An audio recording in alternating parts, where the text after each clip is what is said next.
When hinges creak in doorless chambers, and strange and frightening sounds echo through the halls.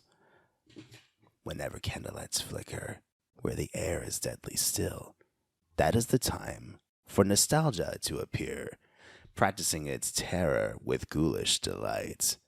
Welcome, foolish mortals, to the Petty Cash Podcast. I am your host, your nerdy host. Joining me today are my co-hosts, Charles, Joseph, and Danny. Guys, how are you doing today? I was wondering where that was going. I wasn't sure where until right before the. Dude, Because you got to remember, I'm more used to the Nightmare Before Christmas version of the Haunted Mansion more so than the normal version. You shameful It's bastard. the best version No, of it's the not. ride, and I will die on this hill. I will kill you on the hill and bury you in it. let's get in. More fighting. Let's get it on. There's another section for the Ding, animated ding. version. Ain't good time for your wisecracks. Let's get it on. Charles, how you doing? I'm doing all right. I'm just trying to stay awake here. No, it's getting late Yeah. in the evening, and it's been a long day, and Yes. yeah. Yeah, we're pulling some strings here to get this done. So let's talk about it. So this episode, I want to talk about Halloween and everything wraps around it. We're talking about horror films, costumes, you name it, like our past experiences and what we love about Halloween.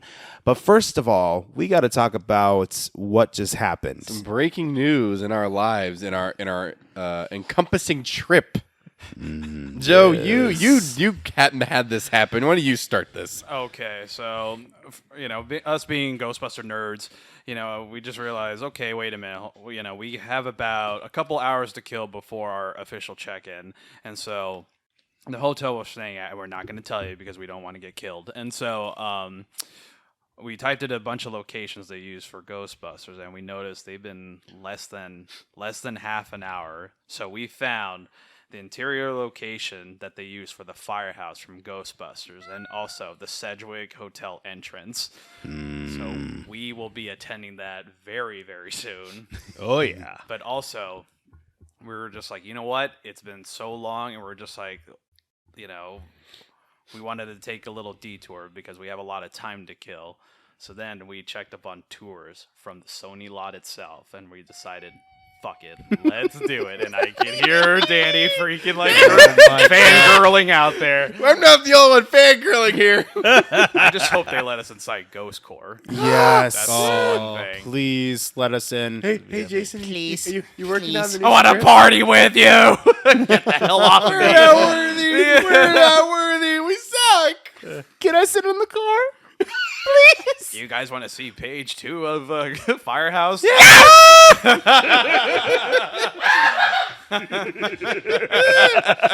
God, and I kept forgetting, like Joe was like, we're all pulling up the details and ordering our tickets. Like Joe pulls up like a small preview of like what's to come, and what's to come there, and like all of a sudden I start hearing the. You hear the Danny Elfman Spider-Man suite. It's like, I totally forgot Sony's the Toby trilogy. The Ghostbusters and Spider-Man in one roof. Seinfeld. Oh my God, yeah, it's.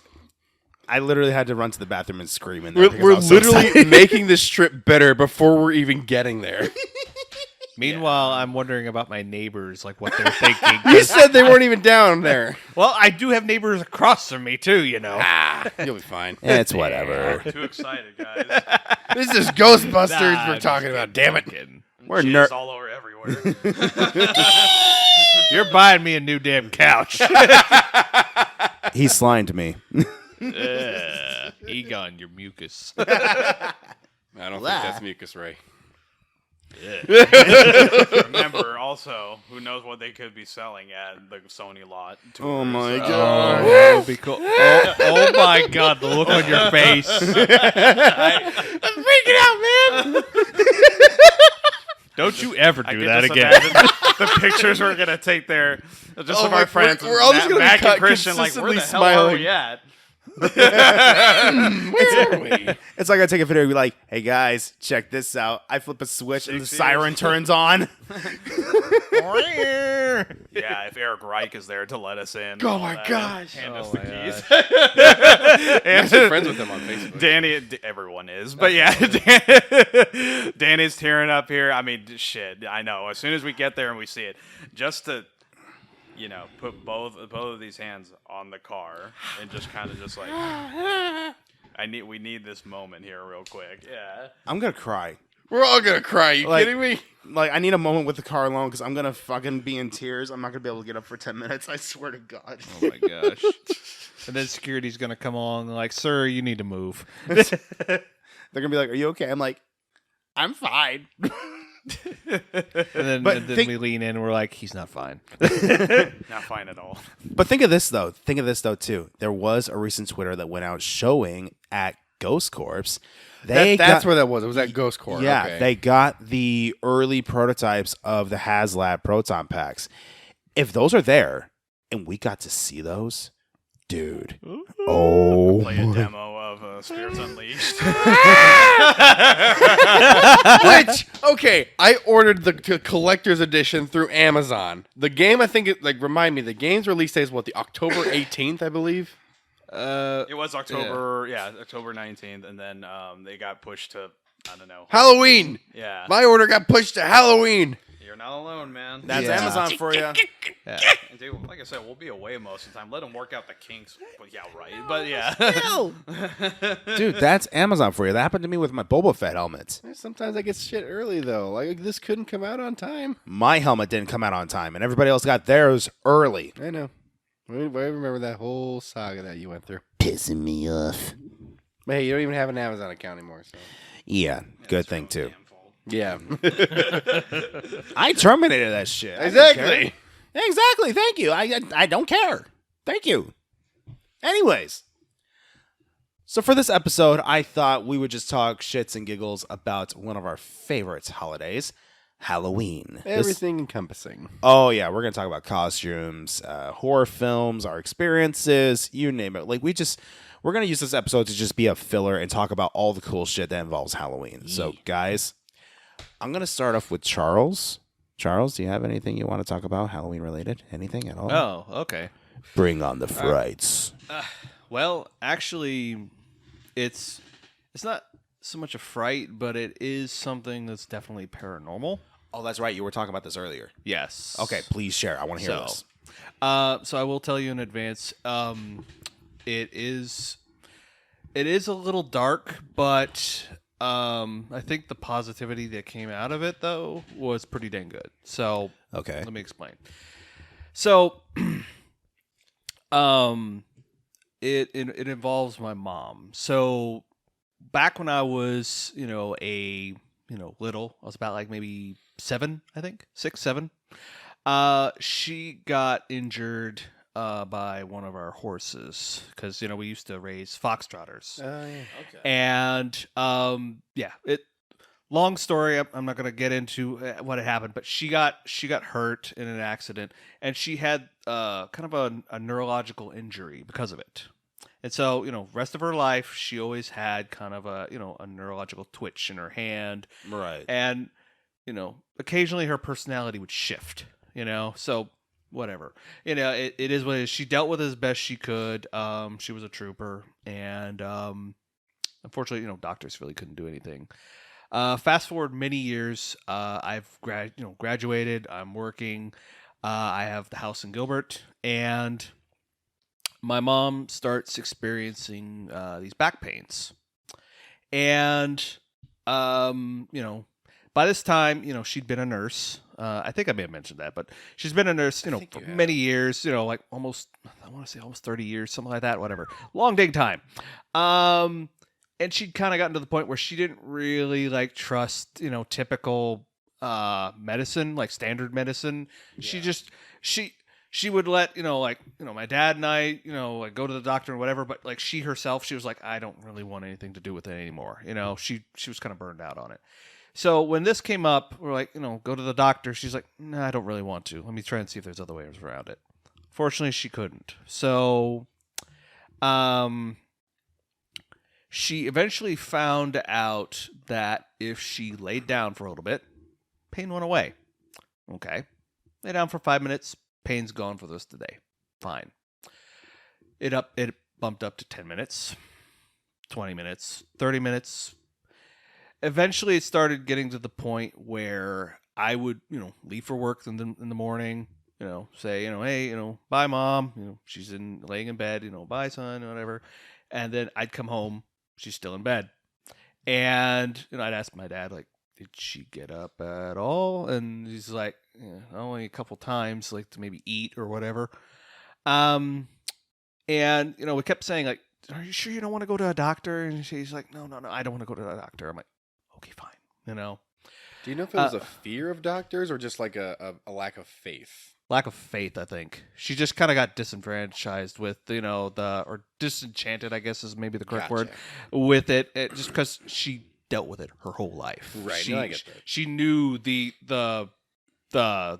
dark side of it and everything, and so she just was like, I'm tired of it. I'm done with it. And so anyway, we just came like, this is how it is, She's an intelligent woman. I mean, obviously she was a nurse, and she's decided she's like, I don't want to go to the doctor. Okay, fine. So we were just accommodating, we tried our best to accommodate it and everything. And then one day, I went to say bye to her. I was like, I was gonna go to work. Hey mom, see ya. And I don't hear anything. I'm like, Mom, and I go over. And I'm calling to her, and I'm like, I'm not hearing anything. I'm like, oh, shit, what the hell happened? I run over, and I'm like, Mom. And I just see her just kind of staring straight out. Just like she's laying in bed, just straight up, just staring out. And I'm like, Mom, are you okay? And she tries to, like, mouth the words, but nothing's really coming out. Like barely anything. Like, more like a whisper. Like she was miming herself. Well, kind of like, it was like... like she couldn't really like do words. I was like, Mom, what's going on? Are you there? And she wasn't like really like moving or anything. And so I call my dad. And I was like, we need to get her to the hospital. And my dad, comes in, tries to talk to her. Nothing, same thing. So finally, I just said, okay, let's get ready. Let's get her to the hospital. Because the previous day she was fine. She was talking. Everything was fine. Oh. All of a sudden today she's not. And it's like, what happened? So I say, hey, Mom, I know you don't want to go to the hospital for this, but you have to. And for that brief moment, she looked at me and just kind of nodded. Like she understood. Okay. I was like, okay, good. At least she understands. So, scooped her up, took her to the hospital. They're asking her questions, trying to elicit responses out of her. They barely got her first name out of her. And they're like, and so we're telling the doctors everything, like, even the history and what we suspect it's probably due to that injury that she had many years ago. And that she, that this is probably coming back to haunt her. Where was her original injury? It was in Missouri. Bodily wise. It was her head. Okay, I don't know if I caught that or not. I apologize if I didn't say that. She got thrown into a wall by a horse. Yeah. I was imagining like she probably got kicked by a horse. That's no. Probably worse. She got hit, thrown headlong into the wall. Yeah, kicked or thrown. It's a very severe injury. Head injuries, anything. Right. And she was kind of knocked out for a little bit, like kind of dazed, and she went to the doctor then, and they did a bunch of tests. And but at the time, there's not a whole lot we can do. We just kind of have to hope, like keep an eye on like the brain pressure, make sure there isn't a buildup of fluid, and just hope that the body heals over time. Thankfully, it didn't have anything like that. Yeah. But it didn't fully ever heal. She always had a problem afterwards. Mm-hmm. So anyway, back to this. So they start running a battery of tests on her. And all they can really determine is that basically her entire neurological system, from basically her brain all the way down, was going into overdrive. Right. And that basically her mind just shut itself off as like a defense mechanism. So like she was going through, I guess, enough pain that she just drew in. Wow. And I said, but she was just talking yesterday. And they said, well, we don't know. I mean, maybe she was in more pain than she was letting on to you guys. And I was like, Basically, her body finally gave out to where she couldn't even speak, and she's just like, "Oh shit, I lost my voice." Well, no, her basically her psyche kind of withdrew in on itself as like a last ditch defense. Well, you were saying like she was spending longer and longer in bed to like help get rid of some of that pain. Maybe with her lying in that bed all that time, it probably like she just got used to that pain. Possibly, I don't know. I mean, I don't know, because we talked with her about it and everything like that, and she was steadfast in her in her position. So it's like, all right. So anyway, so after that they said, there's nothing we can do at this point because it's basically her entire mind and her nervous system is doing this to her, and at this point there's nothing we can do to stop it or diminish it or anything like that. They tried, a few things, but like nothing was taking effect. And so at that point they just said, all right, she, all we can do is just try and make her as comfortable as possible, and just, Right. have to ride it out, and it's pretty much it. This is going to be her last few, they figured maybe roughly a month left on Earth, and so like, okay. And they said we can take her to a home, like a nursing home, and they can monitor her and everything and keep meds on her and everything. And I was like, okay, do that. They took her there. She immediately started like lashing out, like not like hurting people or anything, but like she was always in an agitated state. Right. And whenever my dad and I would show up, she would calm down. We would leave. She'd get agitated again. And so the doctor then, spoke with us and said, it seems like when she's around you guys, she calms down. Well, outside of it, she doesn't.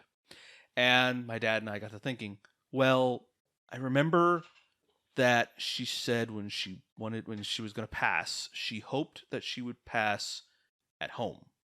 I was like, okay, that would be with us.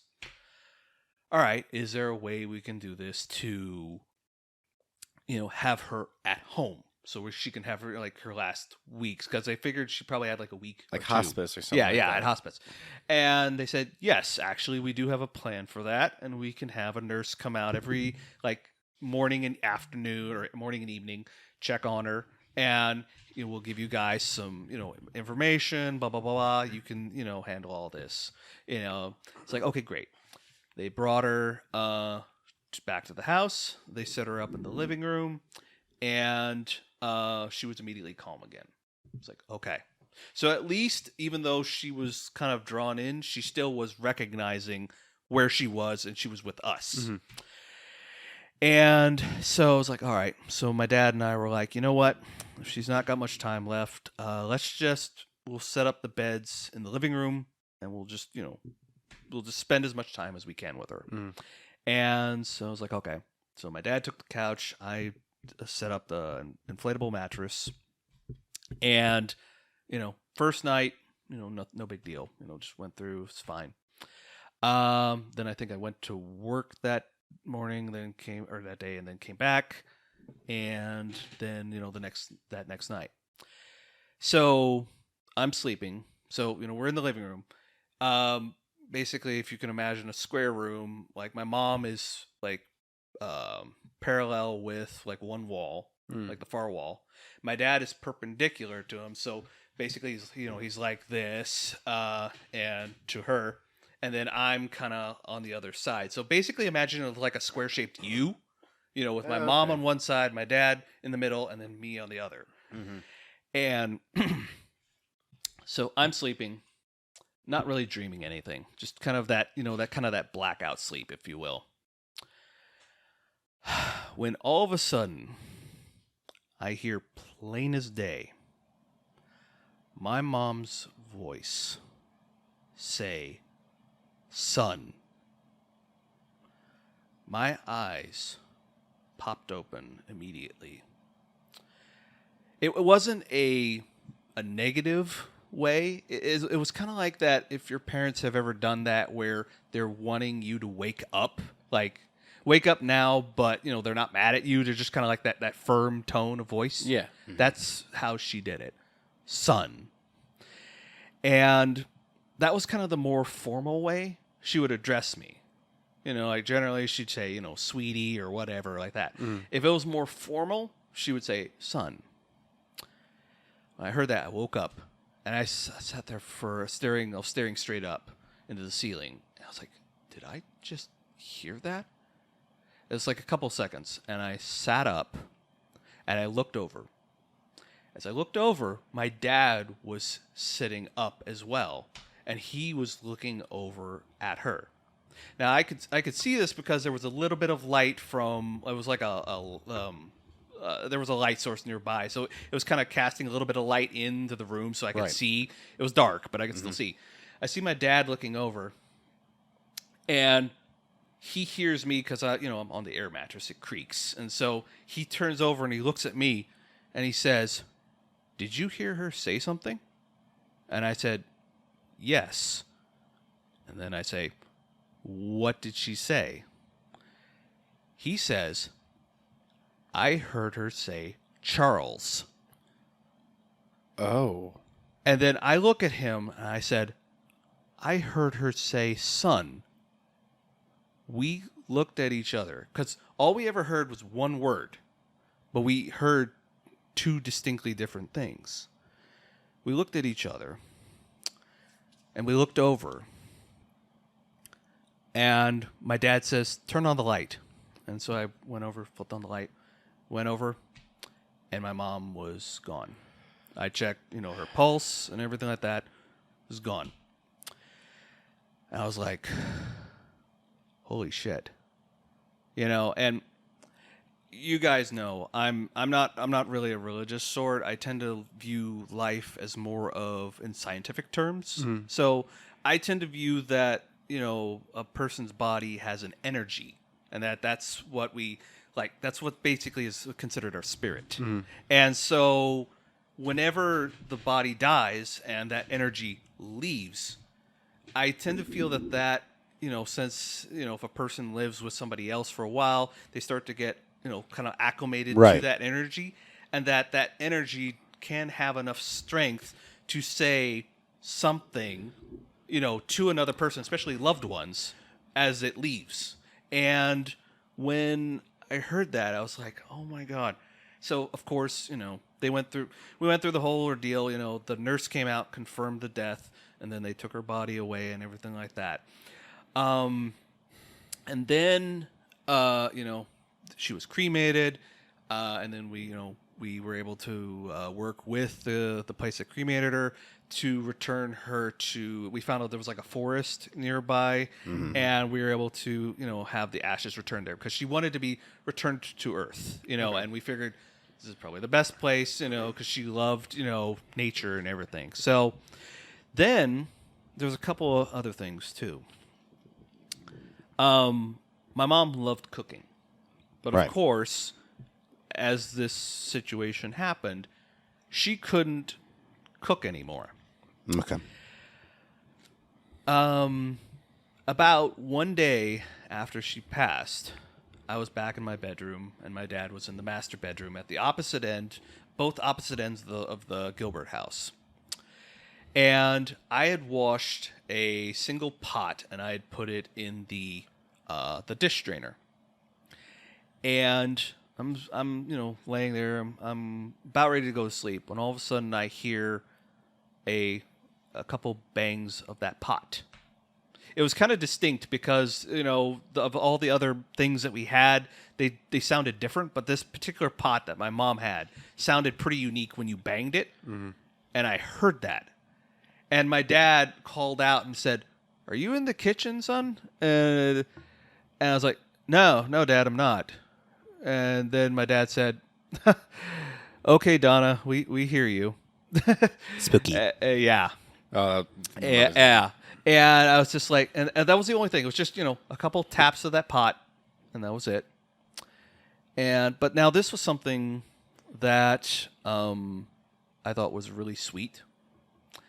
So what my dad told me about the Hopis was when a person dies, the spirit prepares for its travel into the afterlife. It takes 4 days to prepare for this trip. Okay. On the 4th day, it ascends to, it makes the journey to the afterlife. It's basically to wrap up any last things that it needs to do before it leaves. Say its final goodbyes, that sort of thing. Right. So on the 4th day, my dad and I, we go out front of the house, and my dad's, saying a prayer, in Hopi and everything like that. And I'm just letting him go because, I know some of it, but I don't know everything. So I'm just letting him take the lead. As he finishes, we're just kind of having a moment of silence. And as you guys may remember the meaning of my last name, Right. Color of the Butterfly. We're standing there, and my dad has finished the prayer, when all of a sudden a butterfly, a big butterfly, starts kind of just flapping around us.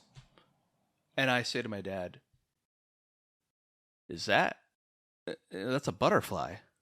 My dad's like, yeah, it is. And we just kind of had a quiet moment as that butterfly just kind of fluttered around. And then my dad said in Hopi, you can go now. And then when he finished that, butterfly just flew away, went around one of the houses and disappeared. There were no more butterflies to be seen for basically that day, that week, or whatever. I have no idea where that butterfly came from. But in a way, I always attribute it to like my mom, doing a little bit of symbology for my dad, So I know that was a bit of a long story and maybe a little bit dark, but it was something that happened, and it's always stuck with me.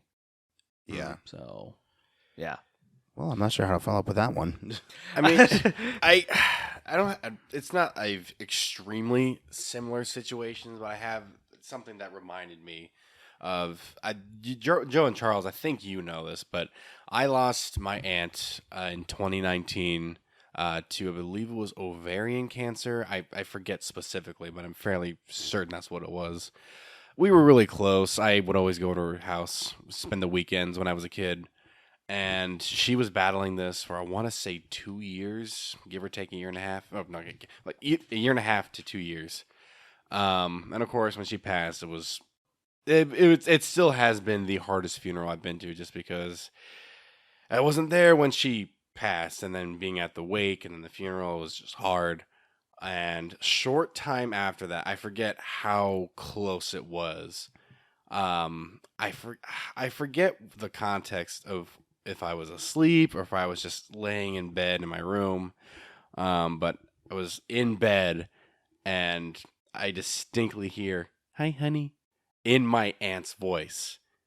I know she's dead. It's been a minute, not very long, but been a minute since the funeral. So just like, I always try and hold on to that. Like I'll try and think like I hear it, even though I probably don't. But that specific time was like, oh, I heard her again.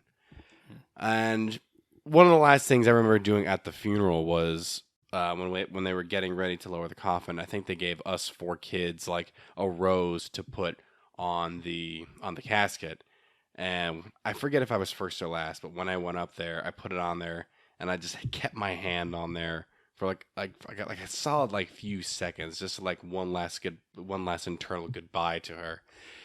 And I've unfortunately have had another funeral since with my grandfather. If I've been to 3 funerals in the last 5 years, 7 years. I'd really rather not go to another funeral anytime soon. Right. It's with like for example, my grandmother's funeral. It was hard because that was like the first real member of the family I lost. I lost my either great grandmother or great aunt when I was a kid, but I didn't really know her. So I'm like, okay, it's a relative that died. This is a direct relative that has died. Oh, this is a second mother that has died. Oh, this is a grandfather who has died. And like the grandfather one, that was a little harder just because once my grandmother passed, me and my dad, we would go over to his house and we would help with groceries like the last few years. Like every Wednesday, my dad would go over, take my grandfather and my aunt grocery shopping, bring it all back. He would go to work, and me and or my sister would accompany him. It was a nice little nice little bonding with Grandpa during that time. That definitely helped me grow a little closer to him. And I found this out, unfortunately, after he passed. I found out he was a big fan of Frank Sinatra. He had Frank Sinatra records in his house. Like, oh, this is really cool. Good choice. Wow. Well, of course, who doesn't love Frank Sinatra? And then we were like digging through some other stuff. I forget if he was a World War II veteran, and we found this some really cool like trinkets from Germany, some German coins. It was like a nice, really cool little box of like trinkets from my grandfather's time in World War II. With my grandmother and grandfather, I don't really have like those moments of like, oh, I felt their presence, or I saw some sort of symbolism leave. It's only been with my aunt where I heard that, "Hi, honey," and then nothing like that similar since. Yeah. You had that quite strong, concrete symbolism, and that's nothing short of amazing. Yeah, it's something that I think it was basically, I think my mom's Your last final goodbyes to us. And it was interesting too that she chose basically the formal ways of how she would address my dad and myself. Mhm. So, so it was, and after that, we never had anything happen at the house. So it wasn't like she stuck around or anything like that. Right. She just, The pot banging and then the butterfly. right. And then after that, nothing. If in a way, if you think about it, it's like the pot banging could have been like your mother preparing a meal to go on to her journey, and then, Or at least trying to. Yeah. well, he said she was a cook, so I would assume like Exactly. She was trying to cook. Like, so there's one thing I know about spirits when it comes to all this stuff is that if you lived a very specific lifestyle, you are going to reminisce in that in the afterlife, because we literally have a ghost at the Safeway bakery. This guy, he passed away on a motorcycle, and we've actually seen a shadow figure. We've heard him. We've seen him. And this guy has been around for a long-ass time. And trust me, that is not even the only closest thing I've seen when it comes to paranormal. I've seen multiple shit growing up ever since I was a toddler.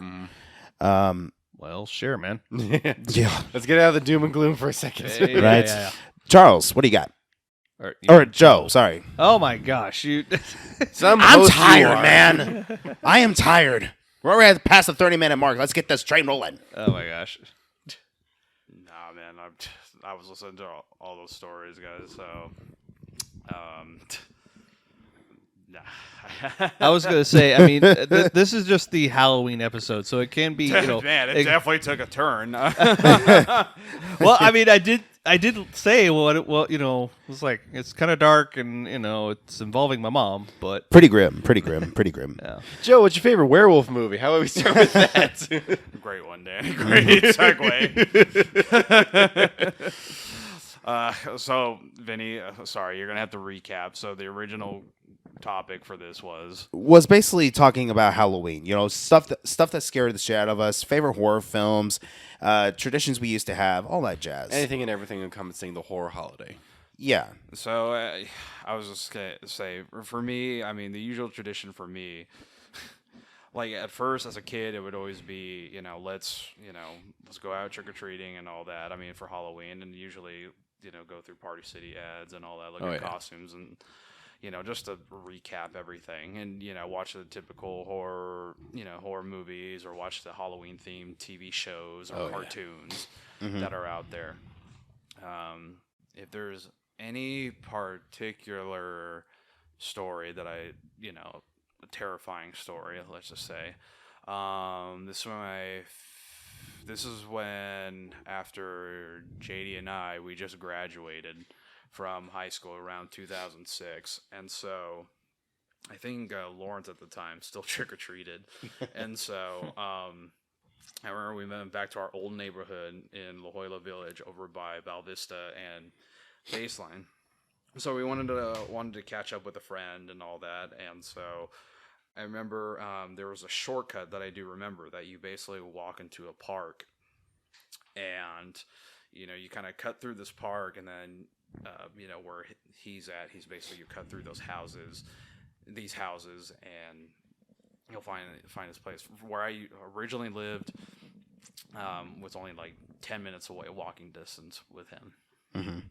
So what really creeped us out was we walked by, and my little brother notices on the side of this building, hey, there's something over there. And so there was like this big fucking lump at the side of this building and all that. Kind of looked, decent, person and all that, but we didn't know, like, this person or this thing was like covered in fucking like the little, small pine twigs and all that, and dirt, leaves and all that. We thought it was just trash bags and all that. So we wanted to catch up with our friend.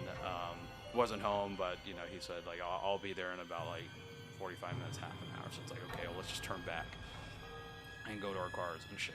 So we turn around, and Lawrence, my little brother, he notices that the lump in the side of the wall was gone. And that park is still there. So, of course, there's the park spotlights, and it's just illuminating the little play area and all that. And JD and I were like, I think he was dressed up as Jason at the time. I forget what I was dressed up and all that. But we looked at the playground, and there's this lone figure just standing right there, at the play place, and he's just either staring at us or just like standing on top. Doesn't fucking move, doesn't say hi or anything like that. We kind of like jokingly wave, this person acknowledges, doesn't fucking wave back or anything. We noticed the lump was gone, and so we looked back and like, did he fucking move and all that? And the guy's just like standing there. And so the smart motherfucker would do is book it. So that's what we did. I hope so. We don't fucking scream or anything like that. We just went like, okay, tra-la-la-la-la. And we just start like skipping away and all that, like turning our head back and all that other shit. And then we're like trying to scare each other. But like, oh, I hear footsteps and all that's just us. So run into the car. JD had like this Mustang. Oh, no, he had this truck and all that. And so we're just like, get the fuck in right now. And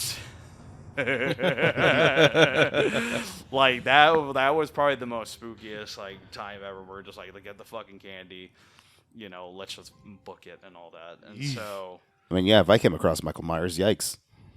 I don't fucking care at this point. I was just like, well, whoever's gonna kill, you better not be us and all that. So Yeah, no kidding. we wave, but motherfucking didn't wave back, and I'm like, no, we've seen these movies before, so Yeah, exactly. That's about it. That was one thing that was creepy. Now, what's funny is I never, speaking of all like ghost voices, I'm kind of one of those that doesn't really give a shit about, paranormal shit or anything like that. And so Yeah, how much you were mocking the ghosts in Jerome. they were probably fucking laughing their asses off. And so I do remember this one place that I do remember where we lived. There was this. I used to go to school. I went to Yukon Middle School. It's funny. One of my classmates was. Do you guys remember Orlando Brown from That's So Raven? I think so. Yeah. Sounds Tiger familiar. from Yeah. Major Payne. No, that I used to be classmates with that kid. Oh, shit. Shoot. So I remember it was Lawrence, my mom, and I, and my sister, and we do remember we were all sitting in this living room, and I forget what we were watching, and so we're all sitting down. Windows are closed and everything. There's barely we didn't even have a fan inside that fucking apartment in Hawthorne. And so the window was closed. All of a sudden, there's this loud bang on the fucking, blinds on the window. And we're just like, did someone fucking hit something at our window and all that? Funny enough, as I said, the windows were closed, but the blinds punched from the inside. And, Oh. I looked at my mom and like, Yeah. okay, this is kind of weird and all that. Take my older brother's CD player, put on the Matrix soundtrack and just fucking just let me just hear Neo shooting, the spy break song, and so just take our mind off of it. I'm sure this is probably another ghost story, I would say, but there was this I forget where we were driving from in Anchorage. We were with my cousin Patty, my sister Sharon, and I think Lawrence. He was like a little baby, like a little 4-year-old and all that. And I think my cousin Emily. We were driving down. We were coming back from this park over in Anchorage. And she's like, hey, you want to see something really, really creepy and all that? I thought she was going to turn into a fucking goblin. Like, Dan Aykroyd. yeah, turn away, turn back. Ah! No, so the thing was is that, like, hey, you want to see something, like, really, really creepy and all that? And so we're like, okay. At first I'm kind of like, this is kind of fucking weird and shit like that. Ew. And so, and where she puts her car in neutral and all that. And so there's this little dip road. Little ramp and all that, and so puts the car on neutral, and the car, like, obviously it's shifting forward and everything, and of course I'm just being the smart ass. I'm like, well, duh, it's fucking, the engine's running and all that other shit. So she's like, no, and stops the car and all that other shit, and then she goes to the back, and she's like, did you see, what's on the, the bumper and everything? And of course it's all these little fucking handprints. Oh, shit. Yeah, and I was like, well, fucking Lawrence touched it. And she's like, no, this car wasn't dirty and all that. Wait, where did she leave the car? Huh? Where did she leave the car in neutral? She just left the car neutral. But where was this car? Huh? Where was the car located at? No, we were inside it, and it was just pushing by itself and all that. And so, but there was like little kid hands, and these were not Lawrence's hands, because Lawrence's hands were like a fucking baby and all that. These were like fucking... Like 5-year-old, like 5-year-old, like 6-year-old, like hands. Kids Holy were pushing the pushing, dang car. Yeah. Oh my gosh. That's So there's another one where my grandpa Ignacio in the Philippines, of course, when the Japanese attacked and all that, they basically were burning schools and everything like that. There was firefights in Manila and all that other shit. So my grandpa Ignacio, my grandma Esther, and my auntie Maria, my dad's oldest sister, and all that, of course, were escaping, invasion and shit like that. And so, went through a fire escape, and I remember my grandpa at the time, I think he returned back to his old school that was literally, like, just charred and everything like that. I think my auntie Cindy has, like, the picture of it. Whoa. And it gets better. So he takes like one of these little old fucking cameras and all that, and pictures like, pictures like that are like this fucking big. That's the best you're ever gonna fucking get. Yeah. So of course he gets it developed and all that, and it's fucking black and white and all that.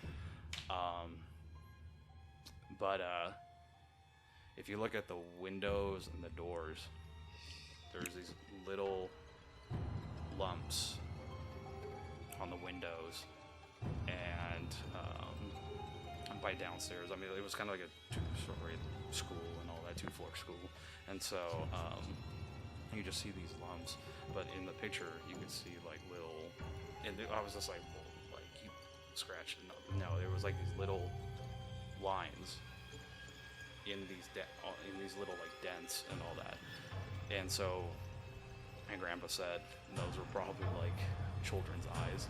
Oh, God. My gosh. So, probably like, he always like creep the fuck out of us and all that, and saying like, no, that was probably kids that were trapped and all that, and the Japanese just torched the fucking kids in the school and all that. Yikes.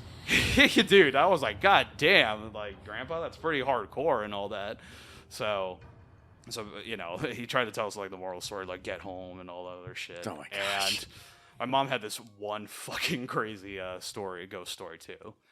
Hey, kids better eat dinner. Dinner's very important, in life and all that. And so we're like, yeah, okay, Mom, thanks, and all that. She's like, no, because if you don't eat dinner when you go to bed, your soul comes out of your body and tries to look for food. Oh my gosh. I'm sorry. And What? There's gonna be instances where your soul doesn't come back and all that. Oh. Like fucking eating and all that. Like that got me like, what the fuck kind of story is this? That is absolutely messed up. Dude. Well, This is the lady. This is the lady that fucking introduced us to fucking American Werewolf in London, and she thought little, man. 5-year-old Joseph was like, fucking terrified to shit, and so like. My mom just laughing her ass off and all that. Like, you want to hear something creepy? Something as simple of a story like that. Your soul's gonna come out if you don't fucking eat dinner and all that. God.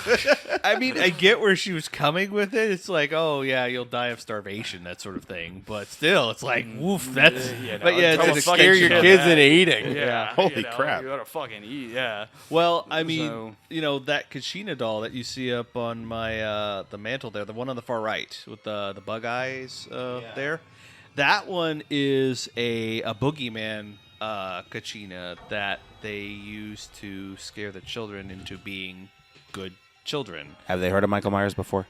Well, no. This is Hopi, dude. This is long before Michael Myers. But yeah, no, they say that if the kids are bad or anything like that, the cannibal, as it's sometimes referred to as, will come in the night and eat them. Right. He'll Yeesh. take them away and eat them. That's why he's got the big teeth and the big eyes and everything like that. Yeah. Yeah. So, but it was one of my favorites, and so my dad made me one. And so yeah, I keep it right Nice. there. So, Danny, do you have any creepy ass stories like these? Not really. The closest thing I can think of is when my grandparents had their old house. I forget where it was. It was a kid. I didn't know where things were. There was this little park by their. I think they were in a neighborhood. I forget. I just remember their old house. And me and my grandma would always go to that neighborhood. I call her my nana. And I forget how this started. I'll have to ask her, but. We either she or we created this thing called the mother dinosaur cat, and I barely remembered this, but one instance I remember is like we were at the playground. I'm fairly confident these were rocks, but like they were all like they were in this like nest kind of like area, like it's like the sand was like created into this nest, and like. These like we're all in this area. My grandma's like, "It's the mother dinosaur cat's nest. She's laid eggs." It was kind of playful. But just I forget how we came up with that or how she came up with that. But other than that, I really don't have any like super like scary stories or stuff like that I grew up with that my parents like told me. well,